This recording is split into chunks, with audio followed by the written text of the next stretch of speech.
అల్లు అర్జున్ ఒక ట్వీట్ చేశారు, పాపం ఎందుకు కదిలిందో మరి.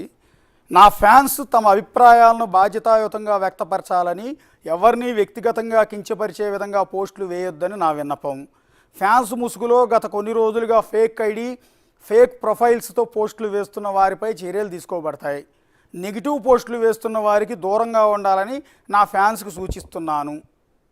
ఇది అల్లు అర్జున్ గారు పాపం ఎందుకు ఈ పరివర్తన చెందారో, ఎందుకు ఈ పాశ్చాత్తాపం జరిగిందో, ఎందుకు చెప్పారో తెలియదు. కానీ నా ఫ్యాన్స్ తమ అభిప్రాయాలను బాధ్యతాయుతంగా వ్యక్తపరచాలని, ఎవరిని వ్యక్తిగతంగా కించపరిచే విధంగా పోస్టులు చేయొద్దని నా విన్నపం. ఫ్యాన్స్ ముసుగులో గత కొన్ని రోజులుగా ఫేక్ ప్రొఫైల్స్తో పోస్టులు చేస్తున్న వారిపై చర్యలు తీసుకోబడతాయి. నెగిటివ్ పోస్టులు వేస్తున్న వారికి దూరంగా ఉండాలని నా ఫ్యాన్స్కు సూచిస్తున్నాను. అయ్యా అల్లు అర్జున్ గారు, నీ ఫ్యాన్స్ మూర్ఖంగా చేసే కామెంట్స్ ఎంత దారుణంగా ఉన్నాయంటే, వాళ్ళ ఇళ్లలో ఫ్యామిలీస్ని తిడుతూ ఉన్నారు, వాళ్ళ ఇంట్లో ఆడబిడ్డలను తిడుతూ ఉన్నారు. నేను కూడా బాధితుడినే. అల్లు అర్జున్ తప్పు, ఇట్లా చేసింది తప్పు అని నా వ్యక్తిగత అభిప్రాయాన్ని నేను ట్విట్టర్లో పెడితే, నీ ఫ్యాన్ ఒకడు అత్యంత దారుణంగా నన్ను నా కూతుర్ని తిడుతూ పోస్టులు పెట్టాడు. నేను హైదరాబాద్ సైబర్ క్రైమ్ కంప్లైంట్ ఇచ్చా, ఇంతవరకు పోలీసులు ఏమి రియాక్ట్ అవ్వలేదు, అది వేరే విషయం అనుకోండి. సో అల్లు అర్జున్ గారు వాళ్ళు మీరు ఒక మాట చెప్తూ ఉన్నారు, I appeal to all my fans to express there feelings responsibly as always. And అంటే స్పష్టంగా తెలుగులో, నా ఫ్యాన్స్ తమ అభిప్రాయాలను బాధ్యతాయుతంగా వ్యక్తపరచాలని, ఎవరిని వ్యక్తిగతంగా కించపరిచే విధంగా పోస్టులు వేయొద్దని విన్నపం. ఫ్యాన్స్ ముసుగులో గత కొన్ని రోజులుగా ఫేక్ ఐడి, ఫేక్ ప్రొఫైల్స్తో పోస్టులు వేస్తున్న వారిపై చర్యలు తీసుకోబడతాయి. నెగిటివ్ పోస్టులు చేస్తున్న వారికి దూరంగా ఉండాలని నేను కోరుతున్నాను. అల్లు అర్జున్ గారు, ఇన్నాళ్ళకు మీరు నిద్రలేశారు, కానీ గత కొద్ది కాలంగా నీ ఫ్యాన్స్ ముసుగులో, నీ ఫ్యాన్సే ఏమని బెదిరిస్తున్నారు తెలుసా? As an big TV executive editor నేను కూడా విక్టిమ్నే.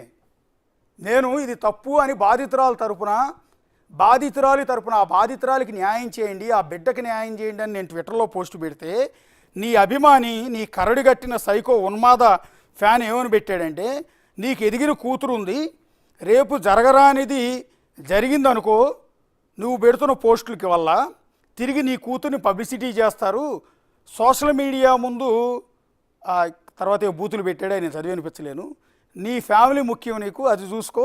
అల్లు అర్జున్ కోట్లకు అధిపతి, చిన్నవాడు కూడా కాదు, మనకి ఇంట్లోనే సరిగ్గా ఒక పూట భోజనం ఉండదు, అల్లు అర్జున్ మీద పోస్టులు పెట్టే స్థాయి అనేది, నీ అంతు తేలుస్తారు, నేను సావగొడతారు, నీ కూతుర్ని ఏదైనా చేస్తారు అంటూ నీ అభిమాని వీడు కృష్ణ భరత్ కేబీ అంట. కృష్ణ భరత్ కేబీ అనేవాడు అల్లు అర్జున్ ఫ్యాన్. మీరు ఇన్నాళ్ళకి నిద్రలేసి ఇంత పెద్ద ట్వీట్ పెట్టారు, కానీ ఇది మొదటి రోజే నిద్రలేస్తే బాగుండేది, నీకు ఇంత డ్యామేజ్ జరిగేది కాదు. అంతా అయిపోయిన తర్వాత అందరినీ తిట్టమని నీకు యాంటీగా మాట్లాడిన టీవీ ఛానల్స్, అది బిగ్ టీవీ అయినా సరే, బిగ్ టీవీ మీద ఎంతమంది దుమ్మెత్తిపోసారండి. నీకు మద్దతుగా కొన్ని రాజకీయ పార్టీలు రంగంలో దిగాయి. ఏది, ఒక రెడ్ శాండర్ స్మగ్లర్ క్యారెక్టర్ చేసిన నిన్ను సపోర్ట్ చేస్తూ, ఒక మహిళ ప్రాణం పోవటానికి కారణమైన నిన్ను సపోర్ట్ చేస్తూ కొన్ని రాజకీయ పార్టీలు రంగంలో దిగిపోయాయి, విపరీతంగా రెచ్చిపోయాయి. ఇదేంటి అన్యాయం రా, బాధితురాలకు న్యాయం చేయండి అని ప్రశ్నించిన బిగ్ టీవీ లాంటి ఛానల్ని ఇష్టం వచ్చినట్టు దుమ్మెత్తిపోసాయి ఆ పార్టీలు కూడా. ఆ పార్టీ కార్యకర్తలు కూడా అదే రకంగా దుమ్మెత్తిపోసారు. ఇందులో మా పాపం ఏంటో మాకు అర్థం కాల. మేము నిన్నేం తిట్లా అల్లు అర్జున్ని, అయ్యా నీ వల్ల ప్రాణం కోల్పోయిన రేవతికి న్యాయం చేయండి అని బిగ్ టీవీ తరఫున అడిగాం. బిగ్ టీవీ కథనాలు ప్రసారం చేసింది. అరే, నిన్ను పరామర్శించడానికి వస్తున్న వాళ్ళు కనీసం వెళ్ళి ఆ బాబుని, ఆ బాధితురాలు ఎందుకు బాధితురాలు కుటుంబాన్ని పరామర్శించట్లేదా అని మేము ప్రజల తరఫున, ఒక సామాన్యుల తరఫున బిగ్ టీవీ ప్రశ్నించి కథనాలు ప్రసారం చేస్తే, బిగ్ టీవీని ఉద్దేశించి కొన్ని రాజకీయ పార్టీలు, పేర్లు చెప్పట్లా మేము, నీ ముసుగులో, నీకు మద్దతు ఇచ్చే ముసుగులో నిన్ను సపోర్ట్ చేస్తూ, అరే కనీసం ఒక పేదరాలే, ఒక ప్రాణం పోయింది, అక్కడ ఒక బిడ్డ తల్లి లేక అల్లాడుతోంది, నీ కూతురు లాంటి కూతురు అక్కడ ఒకటి ఉంది, చిన్న పాప, నీ కూతురు వయసు ఉన్న పాపే, రేవతికి ఒక కూతురు ఉంది. ఆ పాప ఈ రోజుకి అమ్మ ఎప్పుడు వస్తుందని దిగాలుగా రోజు ఇంట్లో కూర్చుని ఎదురు చూస్తుంది. నువ్వు ఒక 10 గంటల పాటు జైల్లో ఉండొచ్చినందుకు నీ కొడుకు, నీ కూతురు అల్లాడిపోయారని చెప్పి నీ వాళ్ళంతా కూడా చెప్పారే. మరి అవతల ఉన్నది బిడ్డలు కాదా? అవతల ఉన్న వాళ్ళకి తల్లి, తండ్రి, అభిమానం, ప్రేమలు ఉండవా? బంధుత్వాలు ఉండవా? బంధాలు ఉండవా? నువ్వు 10 గంటలు జైల్లో ఉంటే నిన్ను చూడటానికి నీ బిడ్డలు అల్లాడిపోయారంట. నీ సోషల్ మీడియా వాళ్ళు నీకు మద్దతుగా విపరీతంగా పుంకాలు డౌన్లోడ్ చేశారు, దించారు, కథనాలు ప్రసారం చేశారు.